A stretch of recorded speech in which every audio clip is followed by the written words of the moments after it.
আসসালামু আলাইকুম রহমতুল্লাহ। Doctor Kamal Hossain, consultant from homeopathic medicine.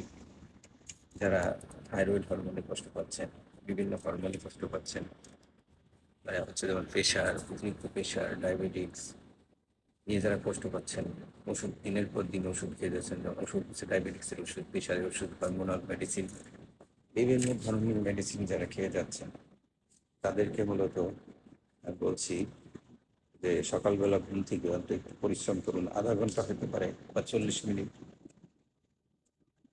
একটা পর্যায়ে ওষুধ খেতে খেতে আপনাদের আসলে ওষুধে কাজ করে না। ওষুধের তো বিভিন্ন সাইড ইফেক্ট রয়েছে, আমরা সবাই জানি। তো আমি সবাইকে মেসেজটা এই কারণেই দিতে চাই যে অন্তত 40 মিনিট বা আধা ঘন্টা হলেও সবার জন্য ভালো যে এক্সারসাইজ করুন। এক্সারসাইজের আসলে বিকল্প নাই। এক্সারসাইজটা হচ্ছে সম্পূর্ণ নিজের জন্য। নিজের কোটি কোটি টাকা আছে, বাট আপনি অসুস্থ, এই টাকার কোনো দাম নাই। আপনি সুস্থ থাকলে আপনার টাকা পয়সার দাম আছে। পোশাক আশাক বলেন, গাড়ি বাড়ি বলেন, যাই করবেন না কেন, সুস্থ থাকলে গাড়ি নিয়ে চলেন, ভালো লাগবে, ঘুরতে ভালো লাগবে। তো আমি বলবো যে মেসেজটা এই কারণেই দিচ্ছি যে সুস্থ শরীর সবসময় ভালো ভালো লাগে, যে কোনো কাজকর্মে ভালো লাগে।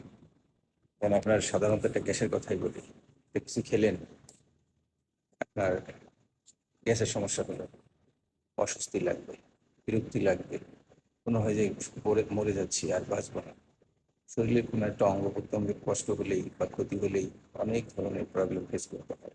তাই বলবো যে নিজের জন্য আধা ঘন্টা বা 40 মিনিট বের করে নিন সুস্থ থাকার জন্য। জিমে এসে যে ব্যায়াম করতে হবে তা না।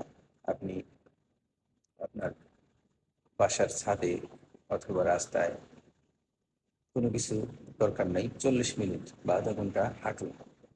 এটা যে আপনি অফিসে যাচ্ছেন হেঁটে যাচ্ছেন বা আসার সময় হেঁটে যাচ্ছেন, এটা আসলে কাজ হয় না। সবচেয়ে পারফেক্ট একটা ওয়ে হচ্ছে যে আপনার মর্নিং ফজরের নামাজের পরে, ফজরের নামাজ পড়ে আর শুবেন না, হাঁটতে বের হয়ে যান 30 ঘন্টা। এভাবে নিয়মিত করুন, দেখবেন যে আপনার কাছে ভালো লাগছে। ওষুধের প্রতি যে আপনার একটা বিশ্বাস ছিল, বিশ্বাসটা কমে যাবে। আর ওষুধ তো আসলে সব ওষুধই আমাদের শরীরের জন্য ক্ষতি। ডায়াবেটিক্সের ওষুধ বলেন, প্রেশারের ওষুধ বলেন, প্রেশারের ওষুধ ডায়াবেটিসের দীর্ঘদিন খেলে আস্তে আস্তে পুরুষদের বিশেষ করে হরমোনাল সমস্যা হয়। সেক্সুয়াল হরমোন যেটা আছে, টেস্টোস্টেরনের মাত্রা আস্তে আস্তে কমতে থাকে। ফলে কি হচ্ছে যে পুরুষদের সেক্সুয়াল সমস্যাগুলো বেশি হচ্ছে। আর আস্তে আস্তে হার্টের সমস্যা হচ্ছে। মেডিসিন খেতে খেতে একটা পর্যায়ে হার্টের যে নালীগুলো রয়েছে এগুলো লোপ হতে থাকে, যেটা আমরা বুঝি না। আস্তে আস্তে এরপরে কি করতে হয়, কারো রিং করাইতে হয়, কারো বাইপাস করাইতে হয়। তো আমরা তো কোনো কিছু মধ্যে যাবো কেন? ঘুমটা ঠিক রাখুন, আর হচ্ছে এক্সারসাইজ করুন। আমার জন্য আমি বলছি না, আমি তো চেষ্টা করি। আমি প্রতিদিন ফজরের নামাজ পড়ে অন্তত কম হলেও 1 ঘন্টা করে এক্সারসাইজ করি। তো সকালবেলায় সবচেয়ে পারফেক্ট, সবচেয়ে উত্তম হচ্ছে মর্নিং। যাই হোক, অনেকে হয়তো আমার কথায় বিরক্ত হতে পারেন, আমি আন্তরিকভাবে দুঃখিত প্রকাশ করছি। তাই বলবো যে নিয়মিত এক্সারসাইজ করুন, জিম করুন নিজের জন্য। আপনি যদি এক্সারসাইজ করেন তাহলে আপনার শরীরটা ভালো থাকবে, এগুলো কেউ। যাই হোক, অনেক কথা বলে ফেলেছি, ভুল ত্রুটি হলে ক্ষমা সুন্দর দৃষ্টিতে দেখবেন। আসসালামু আলাইকুম ওয়া রাহমাতুল্লাহি ওয়া বারাকাতুহু।